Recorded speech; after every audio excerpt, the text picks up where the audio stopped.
Hello friends, நீ நான் காதல் அடுத்து வர எபிசோடில் என்ன நடக்கலாம் அப்படிங்கிறத பற்றி பார்க்கலாம். ஏற்கனவே சொன்ன மாதிரி வாயில் புண்ணு இருக்கிறதுனால பேசுகிறது எதுவும் உங்களுக்கு சரியாக புரியல அப்படின்னா எதுவும் தப்பாக நினச்சிக்காதீங்க. வாயில் புண்ணு சரியானதுக்கப்புறம் சரியாக பேசலாம். தொடர்ந்து ஆதரவு கொடுங்க. இன்றைக்கான எபிசோட் ரொம்ப இன்ட்ரெஸ்டிங்கான எமோஷனல் எபிசோடாக இருந்தாலும் ஸ்டோரியை பெருசாக மூவ் பண்ணல அப்படிங்கிற மாதிரி தான் நான் ஃபீல் பண்ணேன். ரொம்பவுமே லாஜிக் இல்லாத மாதிரி தான் இன்றைக்கான ஸ்டோரியை மூவ் பண்ணாங்க. தெலுங்கு வெர்ஷன்லேருந்து தமிழில் நிறைய இன்ட்ரெஸ்டிங்கான மூமெண்ட்டை எடுத்து வந்தாலும் தெலுங்கு வெர்ஷன்லேயும் நிறைய இன்ட்ரெஸ்டிங்கான மூமெண்ட்லாம் இருந்துச்சு. குறிப்பாக பார்த்தோம் அப்படின்னா இப்போ வரைக்குமே ராகவா இருக்கட்டும் அபியா இருக்கட்டும் அவங்களுக்குள்ளார சமாதானம் ஆகல.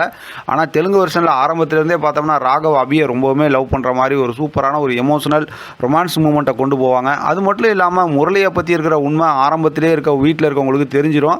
அந்த மாதிரி தான் ஸ்டோரியை ஒரு மாதிரி இன்ட்ரெஸ்டிங்கான சைக்கோ மூவி மாதிரி கொண்டு போவாங்க. இப்போ வரைக்கும் முரளி தில்லாலங்கடி வேலை பண்ணி அப்படி இப்படின்னு தப்பிச்சு கொண்டு போய்கிட்டு தான் இருக்காங்க. ஒருவேளை நாளைக்கான எபிசோட்டுக்கு அப்புறம் அதாவது இந்த துலாபாரம் நாளைக்கு நல்லபடியாக நிறைவேற்றிடுவாங்க அப்படிங்கிறது நமக்கு தெரியும். ஏன்னா தாலியெல்லாம் கழட்டி வைக்கிறதுக்கு விட மாட்டாங்க. நல்லபடியாக துலாபாரம் நிறைவேற்றி வீட்டுக்கு போனதுக்கப்புறம் ராகவ் அபிகிட்ட சமாதானம் ஆகிடுவாடு அப்படிங்கிற மாதிரி யோசிக்க தோணுது. அதுக்கு முக்கியமாக நம்ம பார்த்தோம் அப்படின்னா ஆஃபீஸில் செந்திலனை அந்த கிஃப்ட் எடுத்து கொடுக்கறதோ அல்லது பார்த்தோம் அப்படின்னா இங்கே வீட்டில் ரெக்கார்டர் கிடைக்கிறதோ இருக்கிறதுக்கு வாய்ப்பு குறைவு அப்படிங்கிற மாதிரி இப்போ எனக்கு யோசிக்க தோணுது. ஏன்னா அது டைரெக்டான ஆதாரம் ஆகிடும். அந்த மாதிரி இல்லாமல் முரளியோட தில்லாலங்கடி வேலை யாரோ ஒருத்தவங்க கண்டுபிடிக்க போகிறாங்க. அதனால் பார்த்தோம் அப்படின்னா அந்த விஷயம் தெரிஞ்சதுக்கப்புறம் அடுத்தடுத்து நமக்கு இன்ட்ரெஸ்டிங்காக சூப்பராக ஸ்டோரியை கொண்டு போவாங்க அப்படிங்கிற மாதிரி தான் நான் யோசிக்கிறேன்.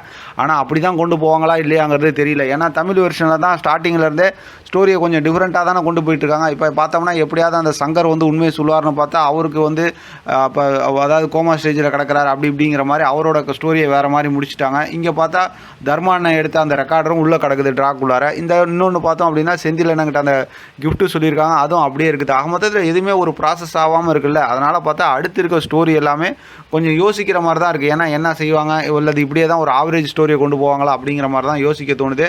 எப்படி பார்த்தாலும் இந்த வாரத்துக்கான ஸ்டோரி கொஞ்சம் சூப்பராக தான் முடிப்பாங்க அப்படிங்கிறதுல டவுட்டே இல்லை. ஏன்னா இதுக்கப்புறமும் இந்த மாதிரி கொஞ்சம் டல்லாகவே ஸ்டோரி கொண்டு போனால் பார்க்குறவங்க குறைஞ்சிருவாங்க. அதனால் இந்த வாரத்தில் ஏதாவது ஒரு இன்ட்ரெஸ்டிங்கான மூமெண்ட்டை கொண்டு வருவாங்க. வெயிட் பண்ணி பார்க்கலாம் என்ன அப்படி இன்ட்ரெஸ்டிங்கான மூமெண்ட்டை கொண்டு வராங்க அப்படின்னு. இதை பற்றின உங்களோட கருத்து கமெண்ட் பாக்ஸில் தெரியப்படுத்துங்க. தொடர்ந்து ஆதரவு கொடுங்க. தேங்க்யூ ஃப்ரெண்ட், தேங்க்ஸ் ஃபார் வாட்சிங்.